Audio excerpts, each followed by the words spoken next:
अनुभव को प्रमाण नहीं माना मोक्ष मार्ग में।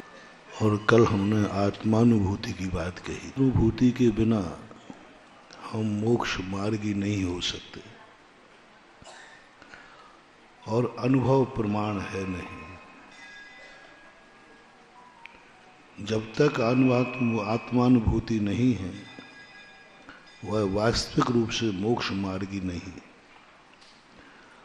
और इधर हम इतने दिनों से कह रहे हैं कि अनुभव प्रमाण नहीं है। दोनों में अंतर समझना। अनुभव कभी प्रमाण नहीं होता, लेकिन अनुभव के लिए ही सब कुछ किया जाता है। हम अनुभव को प्रमाण मान रहे हैं, हम अपनी इच्छाओं को प्रमाण मान रहे हैं, हम अपनी इच्छाओं को अच्छा मान रहे हैं, हम इन इच्छाओं को पूरी करने के लिए पूरी ताकत लगा रहे हैं। अपन विगत दिनों से चल रहे हैं, ये बहुत बड़ी भूल है। लेकिन अंत में हमें आत्मानुभव पे ही आना है, खुद के अनुभव को ही पकड़ना है। खुद के अनुभव के लिए ही हम ये सब कुछ कर रहे हैं। हमारी खुद की लिखाई हमें पास कराएगी, लेकिन प्रमाण पत्र हमारा खुद का नहीं होगा, प्रमाण पत्र तो गुरु का होगा।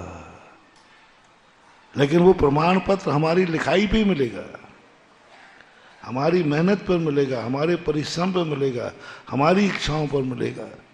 लेकिन हमारी इच्छा प्रमाणिक नहीं हो सकती। इसलिए विगत दिनों से हम कल कहा था, होमवर्क दिया था, अपने आप को जितनी स्वयं की इच्छाएं हैं इनसे रहित हो जाओ, रहित हो जाओ। पूज्यवर समंतभद्र महाराज का ये खोज थी कि तुम निकांक्षित हो जाओ। सम्यक दर्शन में निकांक्षित शब्द रख दिया। वहां से शुरू हुई ये मेरा सोच, जो मैं विगत दिनों से तुमसे कह रहा हूं, इच्छाओं से रहित हो जाओ। तुम्हारी इच्छाएं ही तुम्हारे लिए अभिशाप हैं। तुम्हारी इच्छाएं ही तुम्हारे हर कार्य में बाधक बन रही हैं। और ये सम्यक दर्शन का दूसरा नंबर का अंग है निकांक्षित हो जाना। निकांक्षित का अर्थ क्या है? इच्छाओं से रहित हो जाना। सम्यक दर्शन के लिए निकांक्षित होना पड़ेगा। क्यों? क्यों इच्छाओं को मारा जा रहा है? क्यों इच्छाओं का निरोध किया जा रहा है? क्यों इच्छाओं को रोका जा रहा है? क्योंकि जिंदगी तो वही अच्छी है जो इच्छानुसार जीने को मिले। कल इस पर हमने विशद व्याख्या की थी। और सबके व्यक्ति एक ही मन में, मेरी जिंदगी इच्छानुसार हो। और इधर तुम पहला कदम रखा हमारे बिल्कुल विचारों के विपरीत है।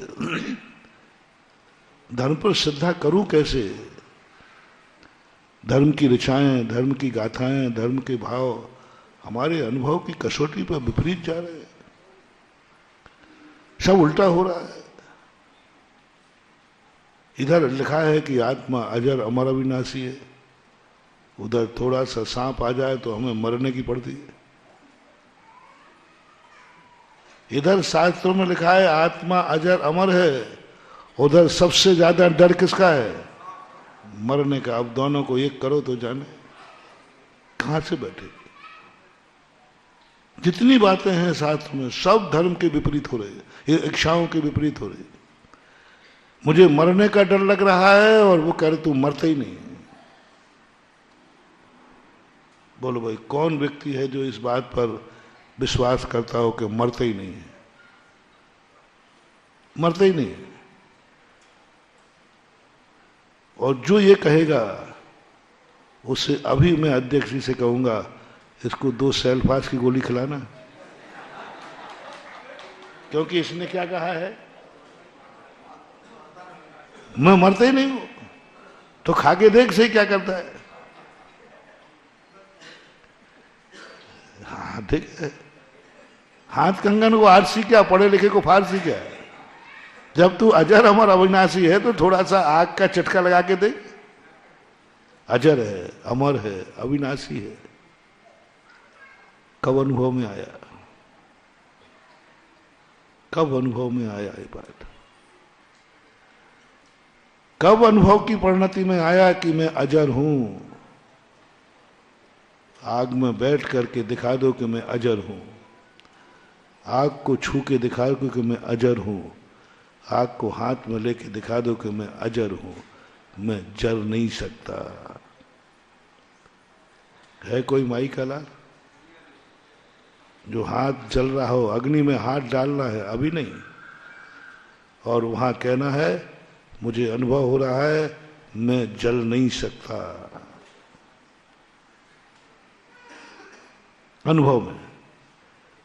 अनुभव में मैं जल नहीं सकता, नहीं होगा। मेरा हाथ मत डाल देना, मैं पहले कह रहा हूं मुझे तो हाथ जल जाएगा मेरा तो, और हाथ जल गया तो मेरा मुनिपद खतरे में पड़ जाएगा, क्योंकि अभी हाथ जल जाएगा तो हार काहे से खाओगे? तुम तो चम्मच से खा लोगे। हमारे तो दो ही हाथ है, इसलिए मैं तो अग्नि में नहीं डालूंगा, क्योंकि पर शास्त्र झूठे हैं, फिर अजर है, अमर है, अविनाशी है। शास्त्र में यही लिखा। बताओ भाई, भूख लगे तो रोटी खाने में सुख है कि रोटी नहीं मिले तो सुख है? वो कह रहा उपवास में सुख है। वो कहाँ? आखिर कितना समझाऊं मन को इन शास्त्रों की बातों पर? कितना समझाऊं? इधर रोटी मिल जाती है तो सुख है, वो कह रहा उपवास में सुख है। अनंत चौदस के दूसरे दिन पारणा के सुबह क्या हालत होता है? मंदिर 4 बजे से खुल जाते हैं। कल माली पूछ, वो जल्दी सोता है उस दिन, बोले सुबह मंदिर जल्दी खुलना है, बोले कल के बनिया सब भूखे हैं। 5-6 बजे तक तो मंदिर में सब पूजा। वो पहला घूंट कैसा लगता है पारणा पे? अमृत। शास्त्र कह रहा है उपवास में सुख है, अनुभव कह रहा है रोटी में सुख है। शास्त्र कह रहे हैं कि नीरस में सुख है, और जिह्वा कह रही थोड़ा नमक तो डाल दे। जिह्वा कह रही अनुभव में मसाले में सुख है, और शास्त्र कह रहे हैं नीरस में सुख है। ये सब कहानियां इतनी विपरीत क्यों हो रही है? मूल कारण है अनुभव की कसौटी से धर्म बिल्कुल विपरीत जा रहा है, इसलिए लोग नास्तिक बन जाते, धर्म से दूर भाग जाते। सब उल्टा हो रहा है। भूख लगने पर दुख होता है, ये कह रहा उपवास में आनंद है। बिना रस का खाने में गले से नहीं उतरता, और वो कहते सबसे अमृत भोजन है रस है। कुंद भगवान कहते उसका रस लो जिसमें कोई रस नहीं हो। अब देखो साक्षात पागल बना रहे। बोले आत्मा का आनंद लो, तो भक्त ने पूछा कि आत्मा के आनंद का रस कैसा है? बोले अरस है। रस नहीं है उसमें रस लो। अरे रस है तो फिर भी ठीक है, अरस है उसको देखो जिसमें रूप नहीं हो।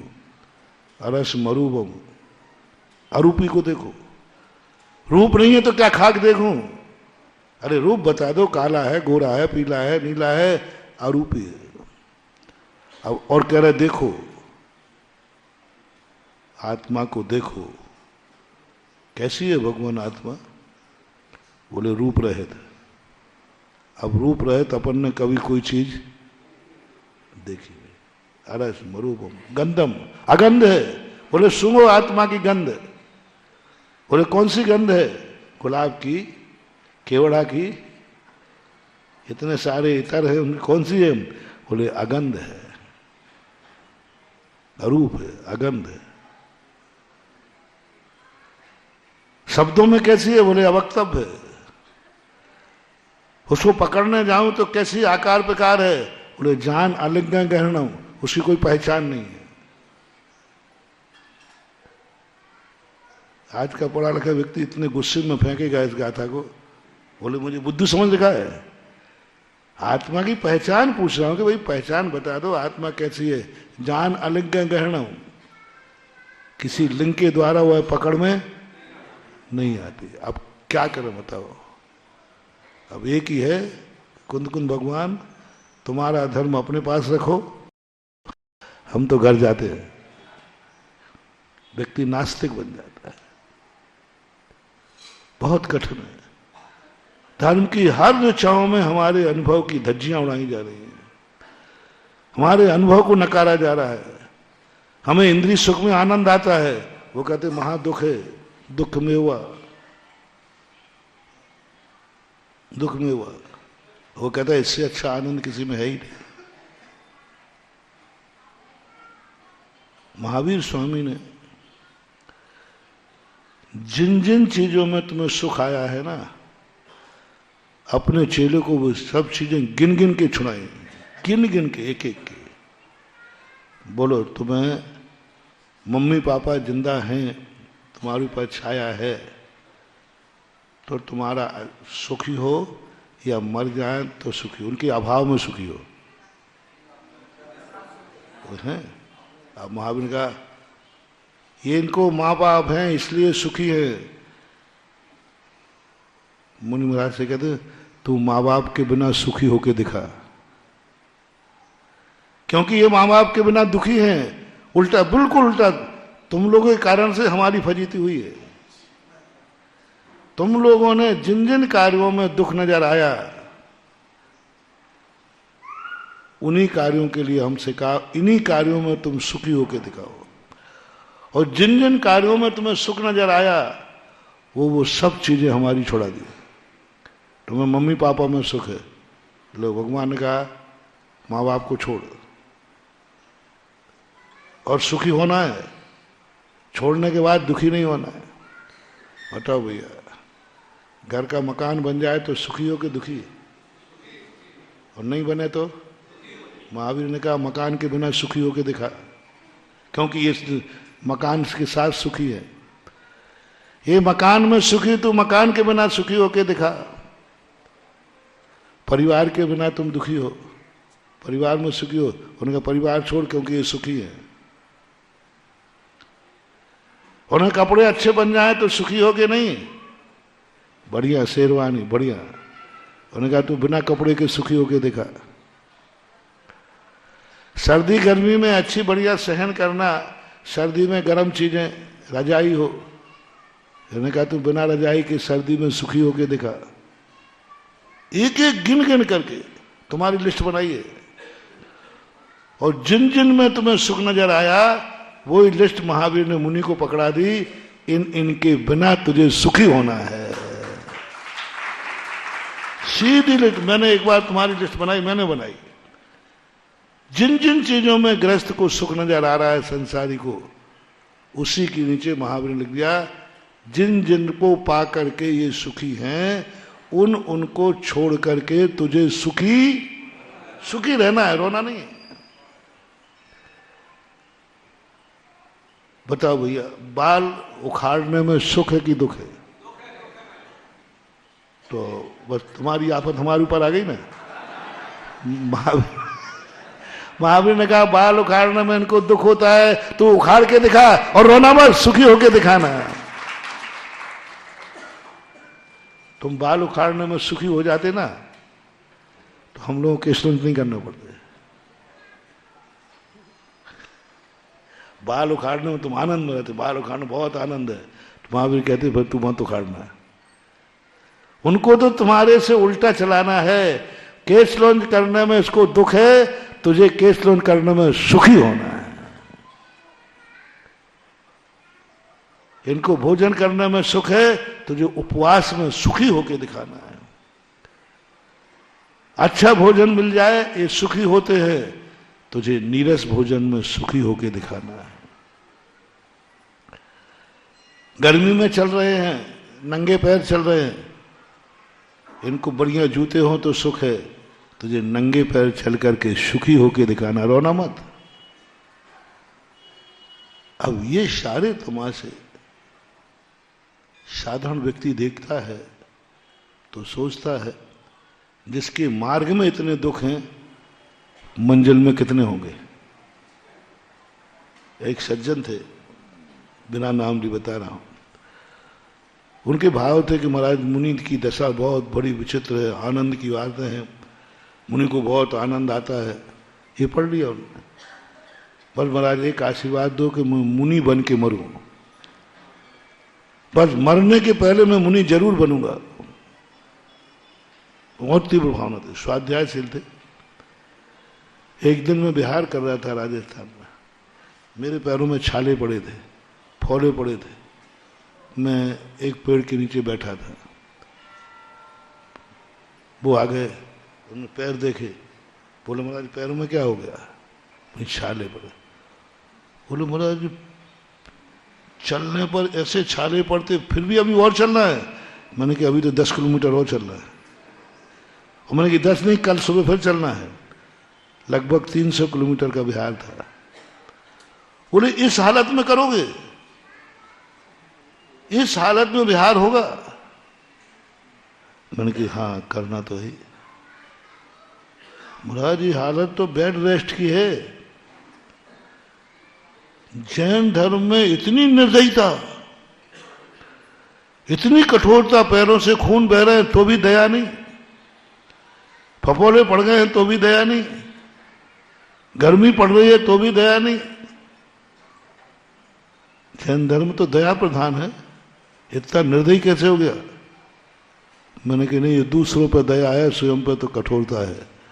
उन्होंने तुरंत कहा, क्या बोले। बोले महाराज एक बार आपसे हमने कहा था मुनि बन के मरूंगा, मैं कान पकड़ता हूं, जिंदगी में अब कभी मुनि नहीं बनूंगा। ये आफत है इसमें। मैंने तुरंत महावीर स्वामी को फोन लगाया, हमारा वायरलेस अलग है, वो नंबर हमें मालूम, तुम लगा के कुछ मत कर।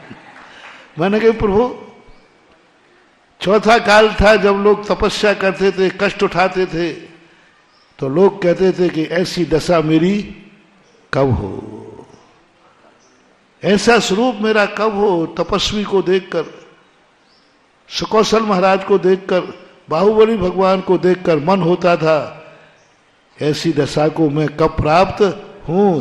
यहां तो उल्टा हो रहा है, ऐसी साधना को देखकर एक मुनि बनने का भाव और बिगड़ गया।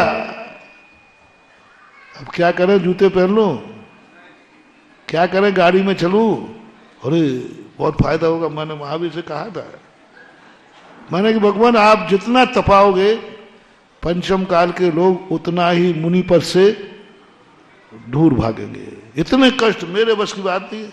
अब तो मैं जिंदगी में नहीं बनूंगा, मरते दम तक। और आप इतने सुख दे दो, पैरों में जूते दे दो, सिर में नहीं, पैरों में जूते दे दो, बैठने को गाड़ी दे दो, पहनने को बढ़िया कपड़े दे दो, खाने को 3-4 बार दे दो, केशवंश करना वर्जित कर दो, फिर देखो मैं कितने मुनि बनाता हूं। दमोई से बना दूं कितने।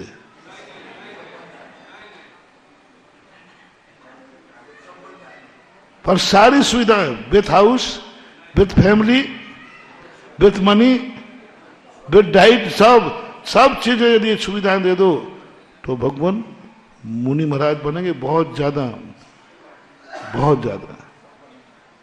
आप लोग मुनि नहीं बनना चाहते क्या? क्यों नहीं बन रहे हो? क्यों नहीं बन रहे बोलो? क्योंकि मेरे से केशवंश नहीं बनेंगे। मैं एक आसन, मैं नंगे पैर, यही सब बाधाएं हैं ना, बनने का भाव तो है। और ये सारी सुविधाएं मिल जाएं तो चिंता मत करो, बीवी भी साथ रहेगी, चिंता मत करो, बाल बच्चे भी साथ। भगवान से कहा मैंने, यदि मुनियों की संख्या बढ़ाना है तो इतनी छूटें दे दी जाएं, सारा जगत मुनि बन जाएगा। अरे मुनि बनने का फायदा ही, केशवंश मत करो, मूड मुड़ाए 3 गुण, सिर की मिट गई खाज, खाने को लड्डू मिले और हो कहे महाराज जय जय गुरुदेव, कौन नहीं बनेगा। चर्या इतनी कठिन कर दी कि सम्यक दृष्टि तो जितनी कठिन चर्या देखता है, परिणाम आते हैं भगवान ऐसा कठिन चर्या मैं कब पालन करूंगा। सुकौशल महाराज को शेरनी के द्वारा खाते हुए देखकर तुम्हारा क्या परिणाम होता है। लो सम्यक दर्शन का थर्मामीटर दे रहा हूं। शेरनी खा रही है। 500 मुनियों में आपने देखा मंदिरों में एक भी सुखी मुनि का चित्र नहीं बनाते। किनका बनाते हो? सबके दुखी। सुखी मुनिराज भी हुए हैं जिन पर कोई उपसर्ग, उनका मंदिर में एक भी चित्र नहीं है। सारे चित्र किनके हैं?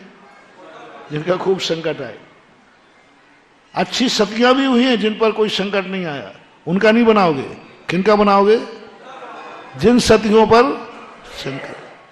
कुछ तीर्थंकर ऐसे हुए जिन पर कोई कष्ट नहीं आया, उनकी मूर्ति तुम्हें पसंद नहीं है। वो सुदंत भगवान, श्रीनाथ भगवान, इनको रंच मात्र भी कष्ट नहीं आए। और जिन भगवान पे कष्ट आए, मूर्ति कौन सी पसंद करते आप? क्यों? यानी आपकी पसंद क्या है? हम लोग कष्ट भोगे वो आपकी पसंद है, मैं करूं क्या तुम्हारे? बताओ। मैं सुखी रहूं तो तुम्हें अच्छे नहीं लगते, जो भगवान सुखी रहे वो तुम्हें पसंद नहीं है। और जो भगवानों ने खूब कष्ट उठाए हैं वे भगवान तुम्हें पसंद है। तो भक्तों की पसंद यदि दुकान पर रखना है तो क्या करना पड़ेगा? यानी जितने हम कष्ट झेलें उतने ही तुम मुझे चाहोगे। पारसनाथ भगवान ने कष्ट झेले और कोई अंतर नहीं। मैंने पूरा पुराण पढ़ लिया। पारसनाथ में, अजितनाथ में, पुष्पनाथ में कोई अंतर नहीं है। बस अंतर है कि उन्होंने कष्ट झेले नहीं और उन्होंने कष्ट झेले हैं जो तुम्हें पसंद है। कौन सी पिक्चर हिट होती है जिसमें हीरो की जम की धुलाई हो? जितनी ज्यादा धुलाई जो हीरो की होती है वह पिक्चर उतनी ही हिट होती है। तो तुम लोगों की पसंद के कारण कुछ हम लोगों को अच्छा लो सम्यक दर्शी बता रहा हूं।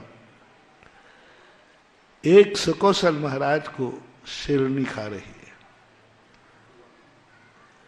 500 मुनियों को घानी में पेला जा रहा है। आप बताओ, आपकी आत्मा, आप यदि मुनि बनोगे तो शेरनी तुम्हें भी खाएगी, मांस लौच लौच के खाएगी। आप अपनी पसंद बताओ क्या है? मुनि बनने का प्रस्ताव वापस ले लोगे कि चलने दें? 99% वापस ले लेंगे। और हमारे चाचा चौधरी तो बिल्कुल ही वापस ले ही लेंगे। बोले महाराज मैं यही दमोह में ठीक हूं, आप ठीक है, आप महाराज बहुत अच्छे हैं। शेरनी खाएगी? अरे हम तो ये सोचते थे महाराज बनने के बाद कोई कष्ट आएगा नहीं, संकट आएगा नहीं, सिद्धियां हो जाएंगी, रिद्धियां हो जाएंगी, देवता आगे पीछे घूमेंगे, अरे क्या ठाठ होंगे, इसलिए मैं महाराज बन रहा था। यहां तो आपके यहां शेरनी आ गई। और यदि ये भाव आ जाए महानुभाव, ओहो प्रभु ऐसी दशा मेरी कब होगी कि शेरनी खा रही है और मैं अपने परमानंद। आनंद का झरना फूट रहा है। बाहर से दुख का पहाड़ फूटा है, अंदर से आनंद का झरना फूटा है। बाहर से झरना, बाहर से दुख का पहाड़ है, शेरनी खा रही है, और अंदर से क्या है?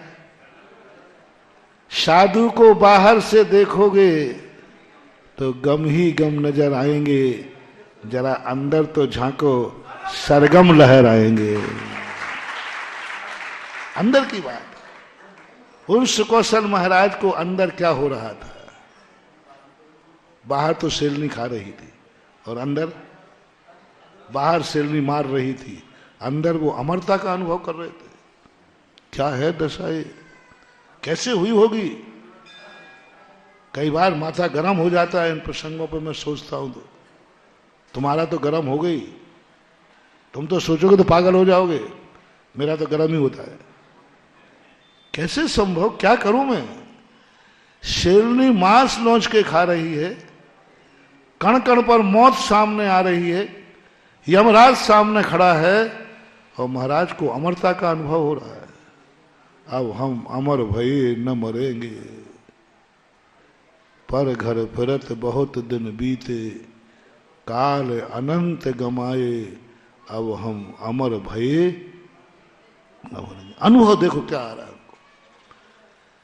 मौत सामने है, एक एक क्षण में मौत आ रही है, शालिनी दांतों से खींच रही है मांस, और उनको अमरता का अनुभव हो रहा है, उनको आनंद का अनुभव हो रहा है।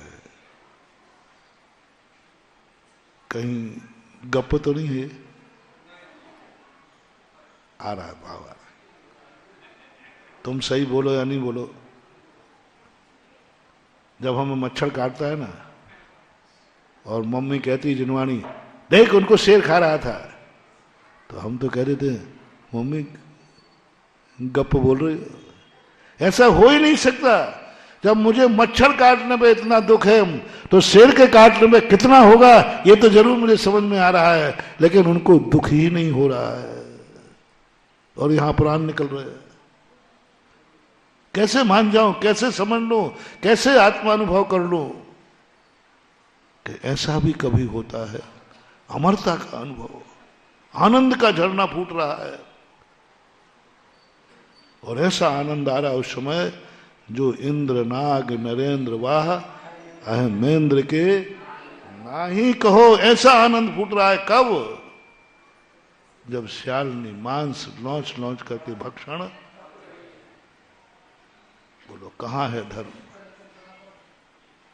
करो अब अनुभव की कसौटी को एक करो, अब उस समय हमारे अंदर अनुभूति हो जाए और ऐसा परिणाम आ जाए, भगवान यही दशा है, यह दशा मेरे जीवन में आ जाए कि शेरनी खा रही है, हम मर रहे हैं और आनंद अनुभव का आ रहा है। यदि ऐसा अनुभव तुम्हें आ जाए तो तुम्हारा अनुभव भी प्रमाण है, लेकिन नहीं आ रहा है, विपरीत हो रहा है। धर्म की सारी कथाएं अनुभव से विपरीत जा रही है, इसलिए सिद्धांत नहीं जम रहा है। अंजन चोर की बात कही ना, अनुभव में आ गया, आत्मानुभव हो गया। सामने क्या था? कच्चे धागों का शिक्षा, नीचे क्या था? तलवार, आग, बर्छी, मौत। और उसको अनुभव में क्या आ गया? हम अमर भये मरेंगे। नमोकार मंत्र है, सेठ जी ने कहा है, इसको पढ़ने वाला मर ही नहीं सकता। अनुभव में आ गया और मौत के सारे सामान बिछे हैं और अनुभव कर रहा है कि मैं, तुम मत कर बैठना नहीं तो मरोगे तुम। हाँ, पहले तुम्हारे अंदर की अनुभूति बताओ, क्या तुम्हें अमरता की अनुभूति हो रही है? नीचे गिरोगे तुम, आग में पड़ोगे, हम नहीं जलेंगे, हम नहीं जलेंगे। नमोकार मंत्र पे बस बल पे नहीं, हम नहीं जलेंगे। अनुभूति करना है, और जल भी जाएगा तो शरीर जलेगा, मैं नहीं जलूंगा। वो अनुभूति अंदर की, शरीर जलेगा मैं नहीं जल सकता, ऐसी अनुभूति आ जाए, फिर तुम कूद पड़ो, सिद्धियां हो जाएंगी। मूर्खता हो। महाराज एक बहुत अच्छी बात अभी सुना रहे थे कि जितने सभा में ज्ञानी लोग आए, अच्छे लोग आए, उनको 500 रुपया की फीस है। मूर्ख हों, बिगड़ैल हों, सर्व दुर्गुण संपन्न हो, उनके लिए 250 रुपया। तो मुझे, मेरा चिंतन भी यही चलता है। मैं हमेशा कहता हूं कि हमारी सभा में कभी अच्छे लोग आवे ही नहीं। अच्छे लोग, धर्मात्मा लोग, त्यागी वृत्ति लोग, ये कभी मेरी सभा में नहीं आवे। त्यागी वृत्ति का महाराज नहीं कहा मैंने।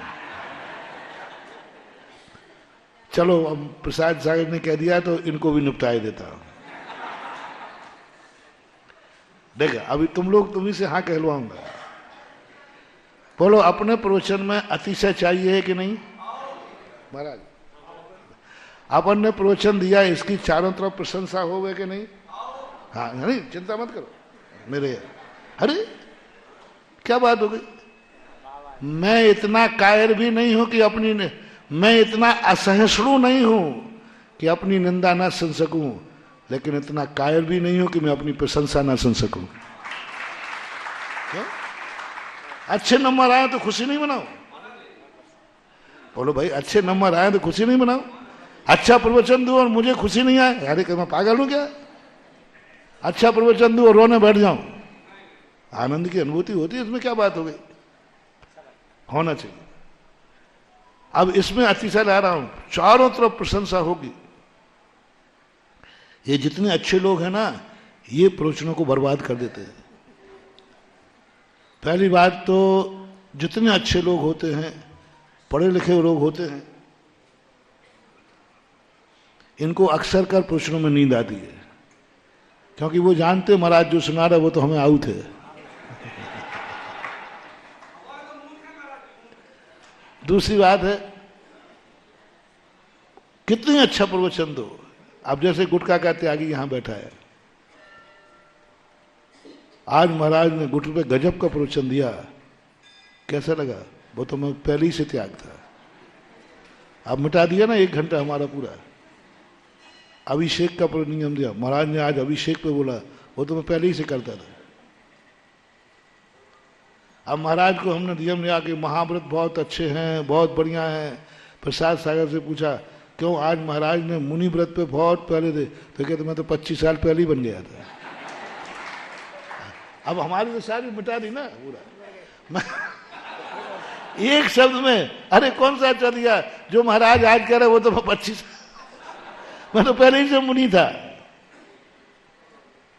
मैं पहले ही से त्यागी था, मेरे में ये दुर्गुण थे ही नहीं। अब हमारा सारा कोई चर्चा नहीं होगी, अच्छे लोग कोई चर्चा नहीं करेंगे। महाराज ने मुनि व्रत पे बहुत अच्छा प्रवचन दिया, एक मुनि प्रशंसा करने वाला नहीं है, क्योंकि इनका मन क्या कह देगा? मैं तो पहले से हूं, मैं पहले से मंदिर आता हूं, अभिषेक करता हूं, सब करता हूं, कौन सी नई बात है इसमें? कोई चर्चा नहीं होगी। अब देखना मेरे प्रश्नों की चर्चा अतिशय। समंत भद्र महाराज ने गजब किया, गजब किया। किसी सेठ को, इतने सेठ थे नमोकार मंत्र पढ़ने वाले, इतने मुनिराज थे, इतने वृत्ति थे, किसी अच्छे आदमी को नमोकार मंत्र में नहीं लाए। जितने उदाहरण दिए सब गंदे लोगों के लिए, चांद डाल के।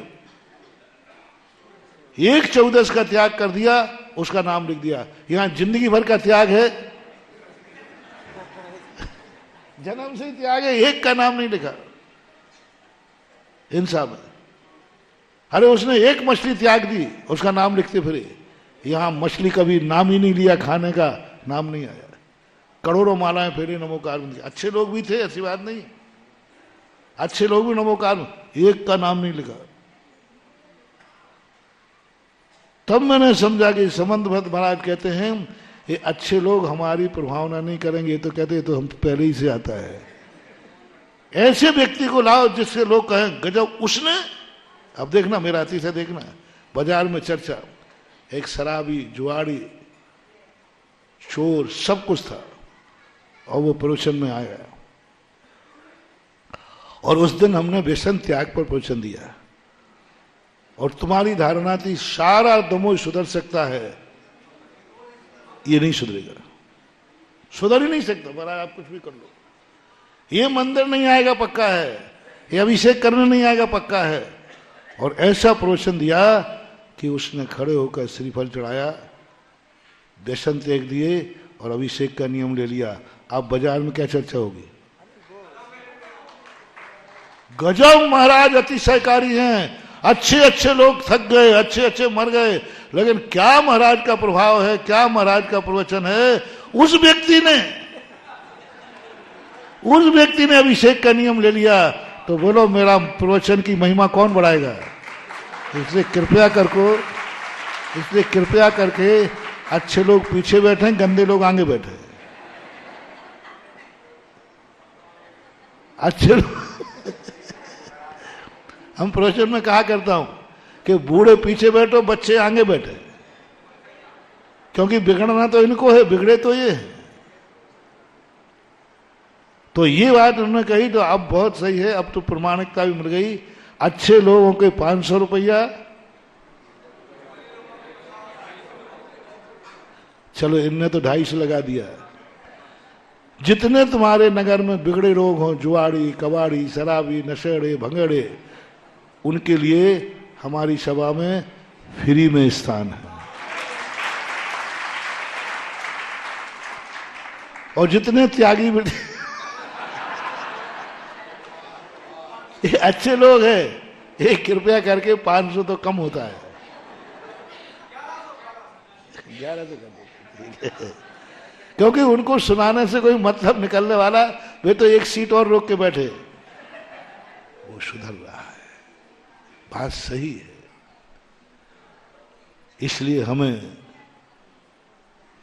इसलिए आप लोगों को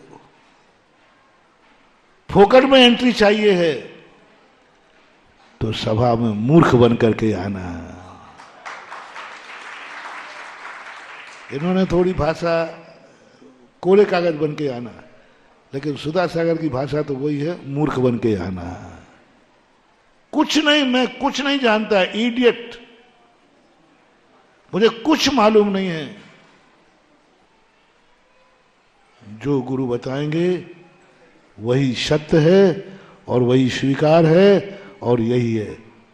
अपनी सारी की सारी जो मान्यताएं हैं वो ज्ञानी बन के बड़ों के पास नहीं जाना, समर्थ बन के अमीर के पास नहीं जाना, बिल्कुल कोरी किताब लेकर, कोरा रूप लेकर, फिर जो तुम्हें उपलब्धि होगी डबल पुण्य लगेगा, तुम्हारा सुधार हो जाएगा और गुरु के प्रवचनों की महिमा सारे जगत में फैल जाएगी। हो कल सुबह ऐसे ही हमारे आगमन को अतिशय में बदलने का मौका है। और जहां मैं जाता हूं लोग मुझे वैसे ही अतिशयकारी बोलते हैं, वैसे ही बोलते हैं। लोग जितना मुझे मानते हैं ना इतना है नहीं। लोग मानते महाराज बार खूब शक्तियां हैं, खूब आराम ताराम है, वो फूफू कर देते, fuck fuck fuck fuck fuck कर देते, कुछ भी मान भाव मत डरो रे, मेरे पास कुछ भी नहीं है, मेरे पास कोई अतिशय नहीं है, मैं कुछ नहीं आता, मेरे में जो अतिशय है वो अतिशय के कारण है आप लोग। आप लोग मेरी बात सुनने आते हैं, अपने को मूर्ख मानते हैं और मुझे ज्ञानी मानते हैं, बस यही मेरा अतिशय है कि हमारी सभा में भक्त मूर्ख बन जाता है। मेरे सामने हर व्यक्ति एक ही कहता है महाराज हम कुछ नहीं है, आप जो कहो। देखना मेरा अतिशय क्या है, आपका भी अतिशय। सामने वाले ने ये बोल दिया जो आपकी आज्ञा,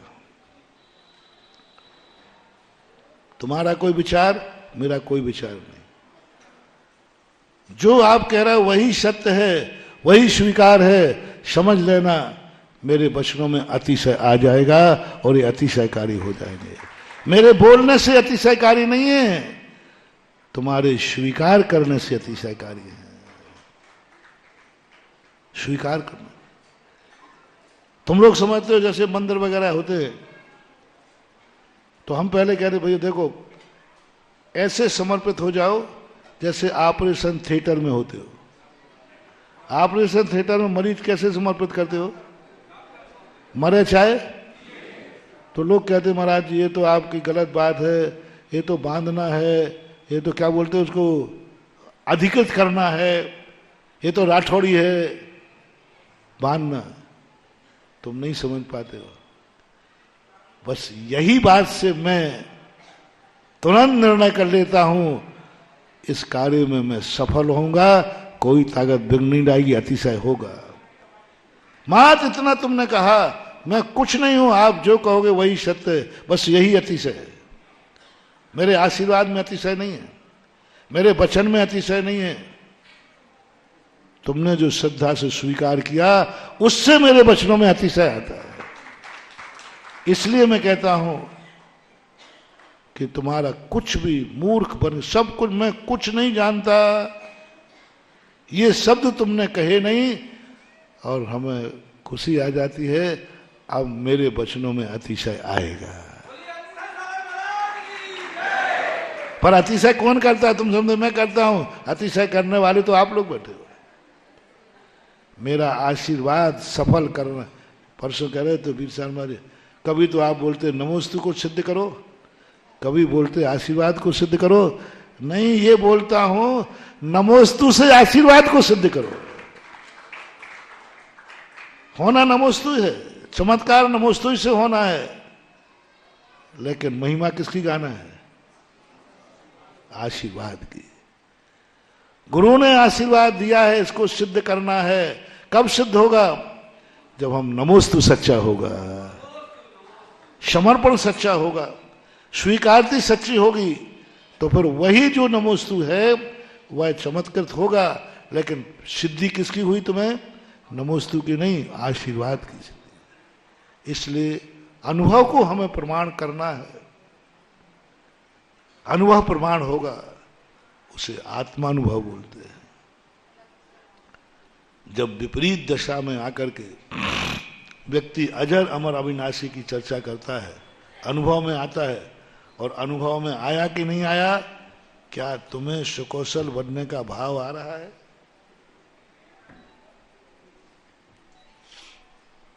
दो महाराज हैं, एक महाराज की देवता जय जयकार कर रहे हैं, खूब चारों तरफ से जय जयकार हो रही है, बहुत पुण्य का उदय। चलते हैं तो फूल बिछते हैं, चलते हैं तो सारी जमीन पर निष्कंटक हो जाती है, सबसे ज्यादा। और एक महाराज वो हैं जिनके जीवन में इतने कष्ट हैं, चमड़ी उधेड़ करके नमक छिड़का जा रहा है, आंखें निकाली गई, चिल्लाती पुत्र, शार्ली नोच नोच के खा रहा है। इन दोनों मुनि महाराजों में को देखने के बाद तुम्हें मुनि बनने का भाव किस महाराज को देखने के बाद आया? झूठ बोले कौआ काटे। कौन सा मुनि बनना पसंद करोगे? यदि तुम्हारे लिए रिद्धि सिद्धि संपन्न मुनिराज को देखने का भाव आया है, तुम मुनि बन ही नहीं सकते, द्रव्यलिंगी बनोगे। इच्छानुसार मुनि बने हो तुम, स्वेच्छाचारी हो।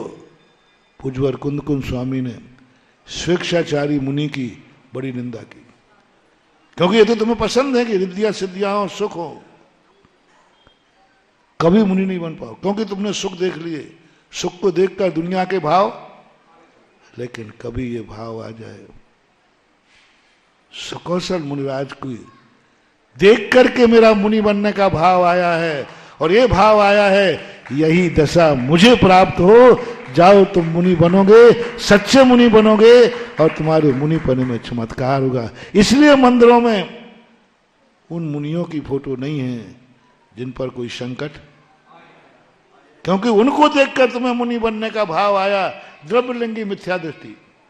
उन मुनियों के चित्र बनाए जिन्होंने संकट पर, उन मुनियों के चित्र बनाए जिन्होंने जितना धर्म किया उतने संकट आए, जितना धर्म किया उतने संकट आए, उनके चित्र बनाए। रामचंद्र जी की कथा बांची जाती है, 8 बलभद्र और हुए, उनका नाम क्यों नहीं लेते आप? राम तो सभी थे, राम तो सभी थे। 8 बलभद्रों के नाम भी याद नहीं, मुझे ही नहीं, हमें याद नहीं है। राम का आज किसको याद नहीं है? क्या विशेषता थी बलभद्रों में? कुछ नहीं। उन बलभद्रों के जीवन में कष्ट नहीं आया, इन बलभद्रों के जीवन में, राम के जीवन में धर्म करने से कष्ट। धर्म करने से संकट दूर होते हैं, ये जैन मिथ्या दृष्टि है, ये मिथ्या दृष्टि है, द्रव्यलिंगी है। धर्म करने से, रिपीट करो, संकट दूर होते हैं। धर्म करने से इच्छाओं की पूर्ति होती है, ये कोई धर्मात्मा की निशानी नहीं है। धर्मात्मा की निशानी है धर्म करने से संकट आते हैं। जैसे रामचंद्र जी ने पिता की आज्ञा मानी, यदि नहीं मानते तो कोई संकट नहीं आता। मानने का फल क्या हुआ? वनवास। कितने संकट आए। और नहीं मानते तो सोचो, कल्पना करो, रामचंद्र जी एक बात कहे नहीं मानना है तो वो लोग कितने कष्टों से बच जाते।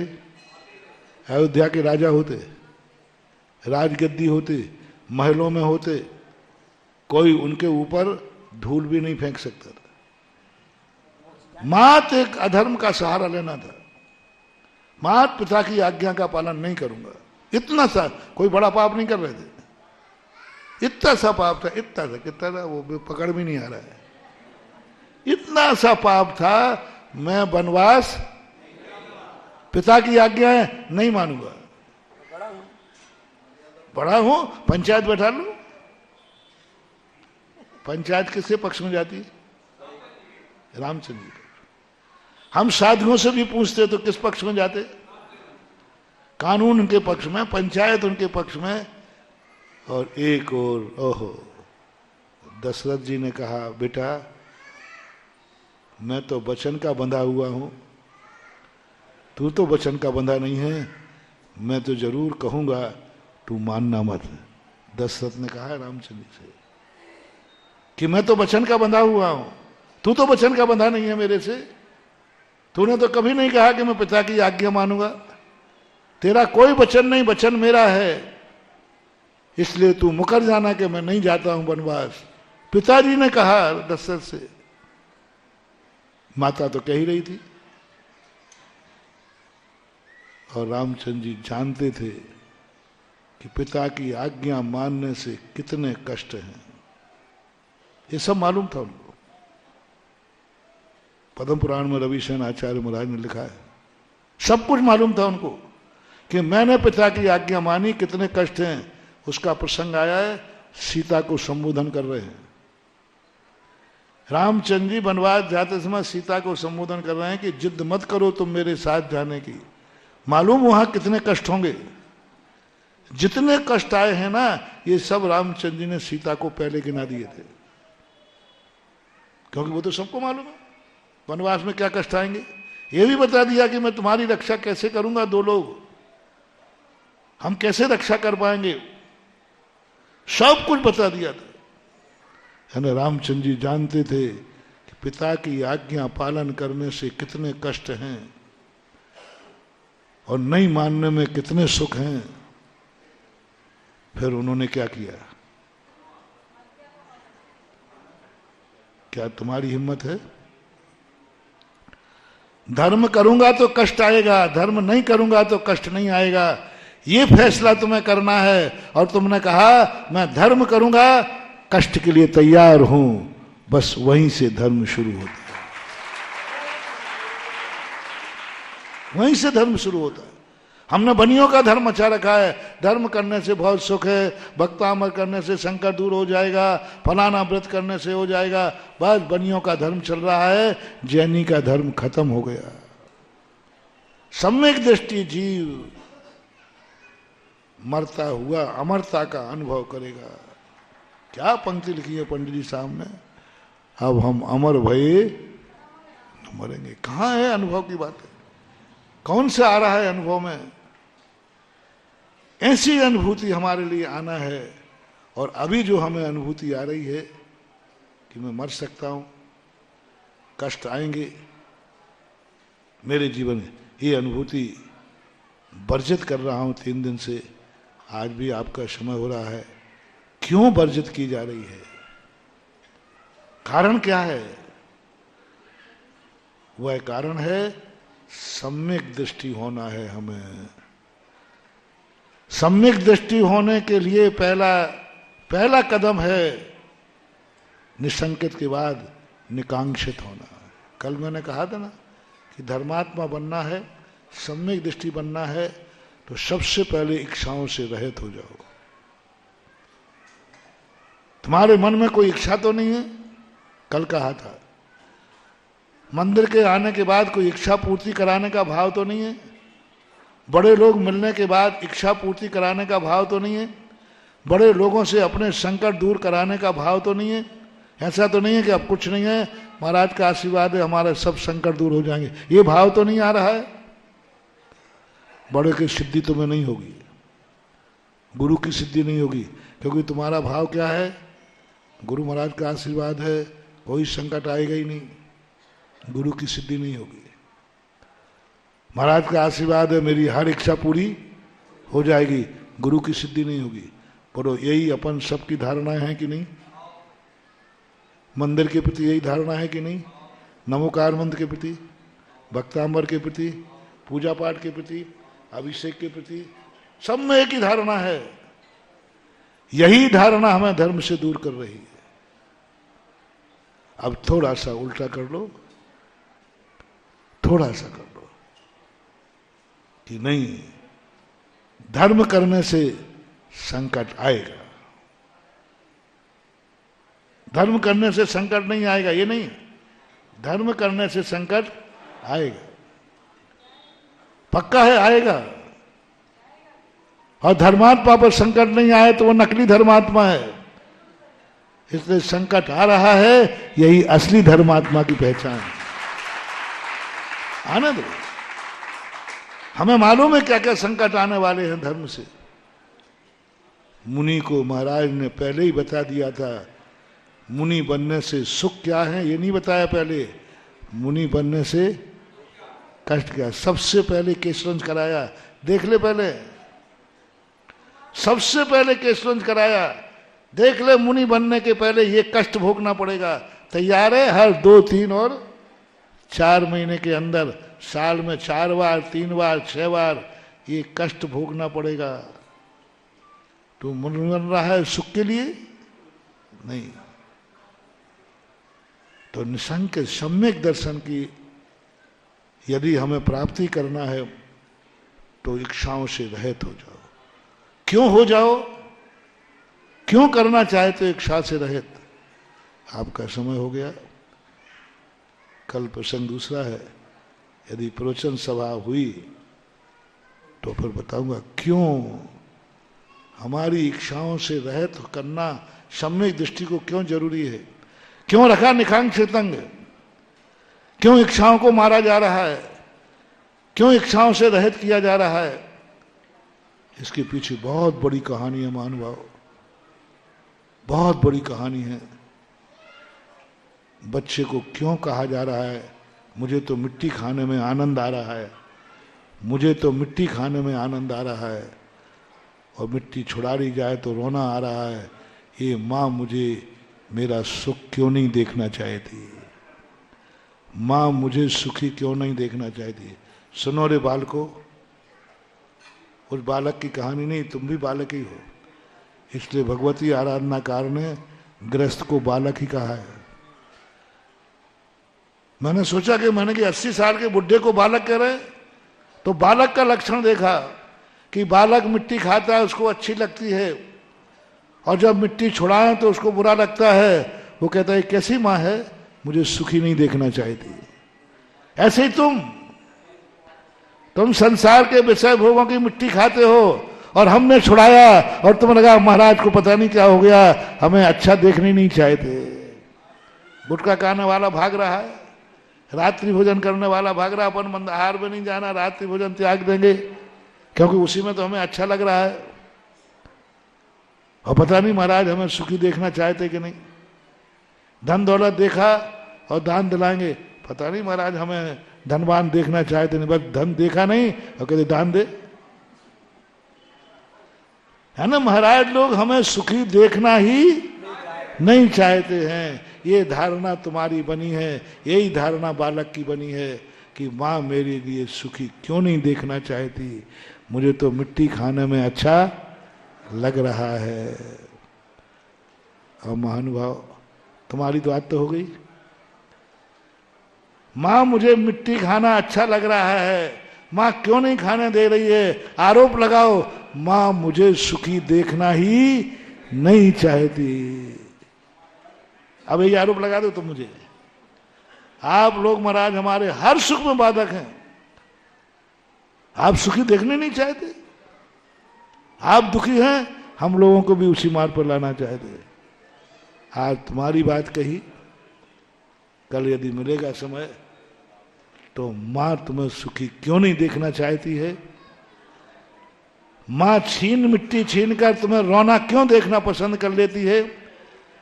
जब मां के अंदर की कहानी सुनोगे तो रोंगटे खड़े हो जाएंगे और कान पकड़ के कहोगे, आई एम सॉरी प्लीज, मैंने मां पे आरोप लगाया, ये मेरी।